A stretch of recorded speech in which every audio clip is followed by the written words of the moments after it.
Ciao a tutti, sono Debbie. Questo è il primo video in italiano sul mio canale perché volevo parlare di un argomento principalmente rivolto agli italiani. Vi do giusto qualche informazione su di me per farvi capire il mio punto di vista in tutta questa discussione. Io sono metà inglese e metà italiana, nel senso che sono nata in Inghilterra da una madre inglese, ma siccome mio padre è italiano, sardo per la precisione, vivo praticamente da sempre in Italia. A casa parliamo sia inglese che italiano e la mia cultura è praticamente spaccata a metà. Ho sempre avuto un interesse per gli altri paesi, per le culture straniere, ho sempre studiato lingue, quindi anche tutto quello che ha a che fare con la cultura del paese studiato, ho sempre viaggiato molto ed in particolare sono tornata da pochissimo da un'esperienza lavorativa negli Stati Uniti, dove ho abitato per circa 9 mesi. Un tempo io ero la classica persona che diceva che l'Italia fa schifo, non funziona nulla, nessun servizio è affidabile, odio le attese interminabili, non si capisce mai nulla, il treno è sempre in ritardo. Poi andavo in vacanza e ovviamente in quei posti vedevo il meglio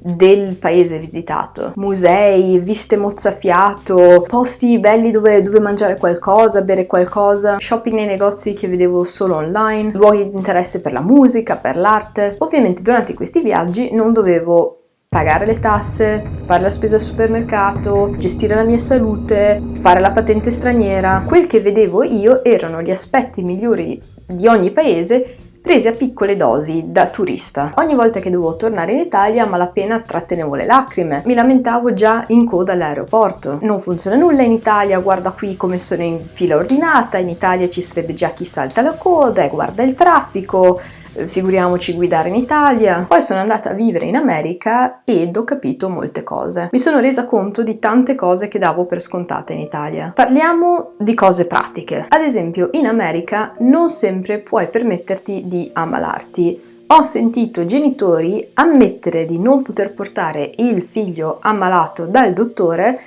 perché la loro assicurazione non glielo permetteva. Chiamare un'ambulanza in America, di qualsiasi cosa si tratti, sono $400. Un'igiene dentale 350, 400, un piccolo intervento chirurgico $10.000. E anche se hai l'assicurazione, non ti presenti dal primo dottore o dal primo ospedale, perché sono tutti divisi a seconda dell'assicurazione con cui sono convenzionati. In caso tu stia male, la procedura da seguire è quella di chiamare l'ufficio della tua assicurazione che ti dirà da quale medico puoi andare. Che sia vicino a casa tua o che sia lontano, quello non è un problema loro. Poi in alcuni casi le medicine prescritte dal dottore, che possono costare anche $300, magari le devi pagare tu e poi fare richiesta alla tua assicurazione finché te le rimborsino. Devi dichiarare che quelle medicine sono necessarie, perché nel caso di malattie preesistenti, quindi qualcosa che tu già avevi avuto diciamo in passato,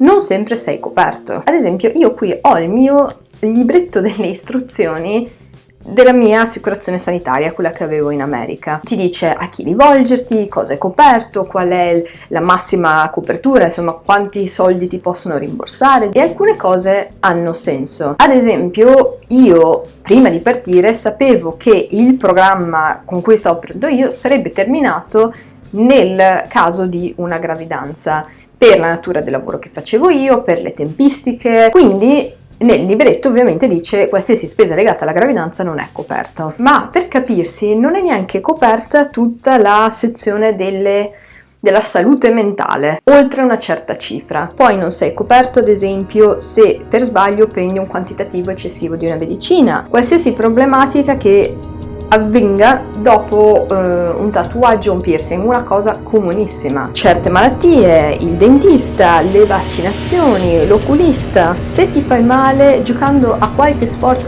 violento, come andare sul bob. Nella metropolitana a New York c'erano dei cartelloni pubblicitari di certe assicurazioni mediche che incoraggiavano i pazienti malati di cancro a scegliere questa determinata assicurazione, promettendo ai pazienti che avrebbero ricevuto i trattamenti necessari. Una cosa che in Italia non è ovvia. Di più, in Italia, siccome siamo un paese di dimensioni che ci starebbero dentro uno dei 50 stati americani e siccome abbiamo un sistema sanitario pubblico, qualsiasi cosa succeda, un cittadino può prendere andare in ospedale da un medico competente gratis o a prezzi ridottissimi. E se anche devi aspettare un'ora nella sala d'attesa dal dottore per una cosa non grave come la ricetta per la medicina per l'acne, non avrai quell'ansia del fare un incidente e avere l'autista dell'ambulanza leggerti il tesserino dell'assicurazione per capire in che ospedale portarti. Questa è tutta una realtà che noi diamo completamente per scontato, è normale come cosa. E ora parliamo di un'altra situazione realistica, l'istruzione. In Italia spesso si sentono lamentele sul sistema scolastico, considerato troppo rigido, troppo legato al passato, troppo formale, le scuole sono fatiscenti.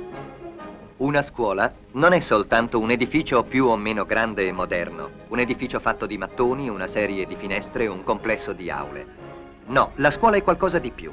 Una fucina in cui giorno per giorno si formano gli uomini di domani. In TV ci vengono sempre mostrate queste scuole straniere, super moderne, con nuovi metodi di insegnamento, ed effettivamente da certi punti di vista posso essere d'accordo, nel senso che in Italia siamo fortemente legati alle tradizioni, siamo sommersi da una montagna di burocrazia e quindi a volte il paese ci mette un po' di tempo a modernizzarsi, ma a livello di insegnamenti l'Italia ha un livello altissimo e a differenza di molti altri paesi, come ad esempio l'Inghilterra, abbiamo la possibilità di specializzarci in una professione già alle superiori. In molti stati non c'è la possibilità di scegliere il grafico, l'estetista, il liceo linguistico, l'informatico, il corrispondente in lingue estere. Solitamente all'estero puoi scegliere qualche materia da studiare in particolare, ma si limita tutto a quello. Quindi sì, è vero che a 14 anni è difficile scegliere quale strada prendere, ma c'è sempre tempo per cambiarla. E a 18-19 anni tanti si ritrovano già con mezzo piede dentro il mondo del lavoro. Ad esempio, mio nonno inglese mi spiegava che la maggior parte della forza lavoro manuale in Inghilterra, l'elettricista, il muratore, il meccanico, è composta da ragazzi dell'Est Europa, ad esempio dalla Polonia, che ha un sistema scolastico molto simile al nostro, molto pratico. Quindi logicamente questi ragazzi prendono il posto dei diplomati inglesi che non hanno una formazione del genere. Negli Stati Uniti, ad esempio, se dopo le scuole superiori non fai l'università, non sei nulla per il mondo del lavoro, non hai quasi nessuna competenza specifica. E il problema è che l'università costa centinaia e centinaia di migliaia di dollari solo di retta, di iscrizione.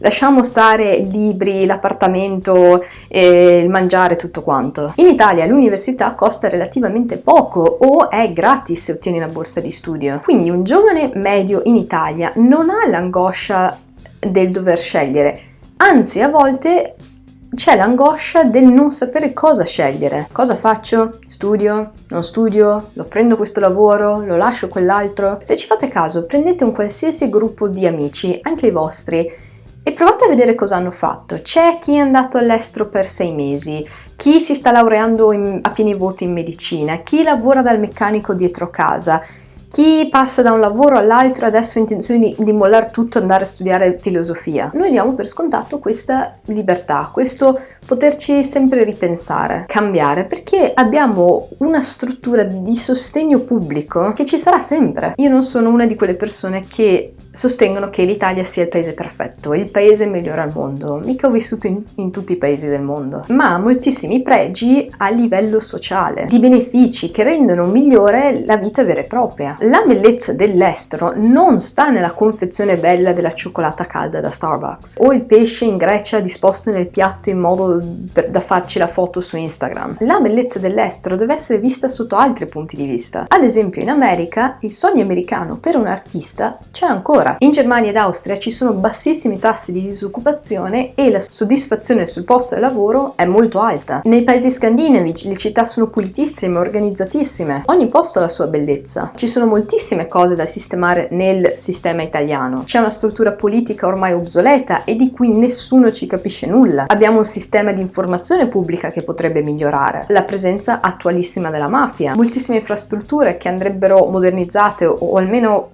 completate. Ma allo stesso tempo, se prendiamo un giovane medio in Italia, la base del lavoro, dell'istruzione, non ha nulla di cui dover immediatamente andare nel panico. Certo, ci sono tutte le cose di qui sopra da sistemare, ma mentre il nostro giovane medio italiano sta lavorando per sistemarle, non ha paura di mandare i figli a scuola e vederli poche ore dopo in TV per una sparatoria. Non ha paura di una guerra immediata, non ha paura di ammalarsi e non poter guarire. A volte ripenso alle cose di cui mi lamentavo e mi rendo conto che nel grande schema non si trattavano di problemi veri nel mondo. Internet troppo lento, i cinepanettoni, troppa pubblicità in TV, gli ordini online che ci mettono troppo tempo ad arrivare. Ad esempio, una cosa di cui mi lamentavo tanto, e c'è anche un vlog in cui insisto a riguardo, è tutta la questione auto, patente, motorizzazione, eccetera. Prima di partire mi lamentavo tantissimo della motorizzazione, dei lunghi tempi di attesa, del fatto che nessuno capisce nulla, ed effettivamente la motorizzazione di Verona ha i cartelli fatti con fogli A4 attaccati con lo scotch. Se non porti tutte le marche da bollo, deleghe e firme giuste nel terzo mercoledì del mese, solo negli anni bisestili, non ti danno nulla. Ma ad esempio in America, anche col grande sogno americano, la motorizzazione è uguale. Ore ed ore di coda, dipendenti che si arrabbiano, tu non sa cosa deve fare, 1000 fogli, documenti. La patente in sé è più facile da fare. Nel New Jersey io l'ho pagata $10, che cosa sono, 8 euro? E ho fatto solo la teoria perché la pratica sono riuscita a farmela convertire dalla mia patente italiana, ma da quel che mi hanno detto, la pratica, quindi guidare vero e proprio, lo fai in un parcheggio, con i coni, quelli arancioni del traffico, le strisce spray per terra, con la tua auto portata da casa, che ormai conosci come le tue tasche, col cambio automatico. Ma tutta questa facilità a cosa porta? Porta ad un mondo fin troppo ben abituato. Al minimo cambiamento è il panico. Noi non ce ne rendiamo conto, ma l'Italia, nella sua mancanza di una struttura ben organizzata, nella presenza di situazioni caotiche, disorganizzate, ha creato un popolo di persone inventive, esperte nel famoso problem solving. Certo, io ammetto che mi ero pigramente abituata a ritmi diversi. Mi bastava anche solo aprire un'app per scoprire cosa dovevo fare. In Italia devi chiedere a qualcuno, informarti, trovare il treno giusto, con il cambio giusto, capire quale marca da bollo comprare, a quale sportello rivolgerti in ospedale, il 730, come ottenere una borsa di studio. E a volte fare un pochettino di coda in più o fare 2 giri è fastidioso, ma non è così male se capiamo che in cambio abbiamo ottimi benefici. Diamo così tanto per scontata la bellezza nelle cose comuni. Ad esempio, la sicurezza del poter andare in qualsiasi supermercato con qualsiasi stipendio in tasca e poterci permettere di comprare cibo biologico, genuino, sano, a prezzi ragionevoli, una cosa che all'estero tante volte non esiste e che noi sottovalutiamo con il cibo italiano è il migliore. Penso di essere riuscita un po' a racchiudere tutti i miei pensieri in questo video, anche se sicuramente dopo averlo completato mi verranno in mente moltissime altre cose. Fatemi sapere la vostra opinione al riguardo e se volete vedere altri video ricordatevi di iscrivervi. Tutti i miei video hanno sottotitoli in italiano e penso comunque di fare altri video completamente in italiano come questo. Ci vediamo presto, ciao!